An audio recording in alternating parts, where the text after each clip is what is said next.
সকল জায়গায় তন্ন তন্ন করে খোঁজা সত্ত্বেও রায়ের কোনো রকম কোনো খোঁজ না মেলায় এক পর্যায়ে হার মেনে কান্নায় ভেঙে পড়লো অনির্বাণ। হ্যাঁ বন্ধুরা, ভিডিওতে রাইতে দিতে থাকুন। যে মুহূর্তে কিনা পুলিশ স্টেশনে গিয়ে রায়ের নামে মিসিং ডায়েরি করায় সার্থক, ঠিক সেই মুহূর্তেই অনির্বাণ কান্নায় ভেঙে পড়ে এবং অনির্বাণ বলতে থাকে হাত জোর করে পুলিশ অফিসারের কাছে, যে অফিসার যে করে হোক না কেন, যে কোনো মূল্যে আপনারা প্লিজ আমার স্ত্রীকে খুঁজে দিন, কারণ আমার স্ত্রী এখন একা নয় এবং তার থেকে বড় কথা ওর গর্ভে সন্তানটা আছে এবং এই সন্তানের জন্য ওর যথেষ্ট পরিমাণ মৃত্যু ঝুঁকি আছে এবং মৃত্যুর ঝুঁকি থাকা সত্ত্বেও ওর নিজের লাইফ রিস্ক নিয়ে আমার সন্তানকে এই পৃথিবীর আলো দেখানোর জন্য ও হসপিটাল থেকে পালিয়ে গিয়েছে।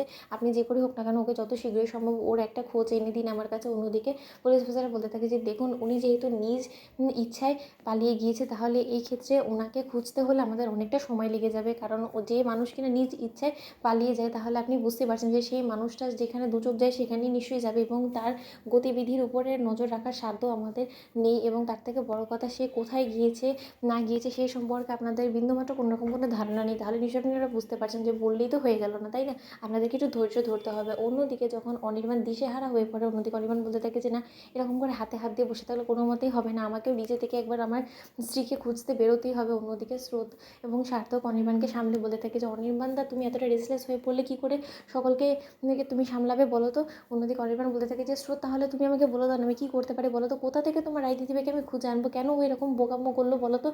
ও তো আমাকে চাইলেই বলতে পারতো, তাই না? অন্যদিকে রায়ের বৌমনি বলতে থাকে যে ও বললেই কি তুমি শুনতে, বলো তো? তুমি তোমার ডিসিশনে অটল থাকতে এবং সেটাও খুব ভালো করেই জানে অনির্বাণ, তার জন্যই ও নিজে থেকে নিজের সন্তানকে পৃথিবীর আলো দেখানোর জন্য এত বড় একটা ঝুঁকি নিয়েছে। তুমি একবার ভেবে দেখো তো, একজন মাকে কোনো মতেই নিজের সন্তানকে নিজ হাতে গলা টিপে মারতে পারে বলো তো? এখানে তো তোমরা সেটাই করতে ওকে বাধ্য করছিলে। ও নিজেকে বাঁচিয়ে রাখার জন্য যে সন্তানটাকে কিনা ও এত দিন ধরে গর্ভে ধারণ করেছে, সেই সন্তানটাকে ওকে মেরে ফেলতে হবে। তাহলে নিশ্চয়ই তুমি বুঝতে পারছো যে এমন পৃথিবীতে বেঁচে থাকা থেকে তো পৃথিবী থেকে চলে যাওয়াটাই বেটার বলে মনে করেছে রাই বিধায়ী, তো এর জন্য এখান থেকেও চলে গিয়েছে, তাই না?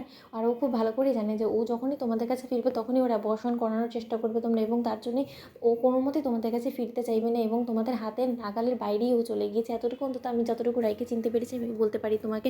অন্যদিকে অনির্বাণের মা রায়ের মাকে বলতে থাকে যে আমার বংশধরকে নিয়ে যেখানে যাক না কেন, ওকে মাটি খুঁড়ে হলো আমরা অবশ্যই বের করে আনবো এবং ওকে অবশ্যই আমাদের কাছে জবাবদিহি করতে হবে যে কেন আমাদের পারমিশন ছাড়া আমাদের বংশধরকে নিয়ে আমাদের থেকে এতটা দূরে পালিয়ে গেল।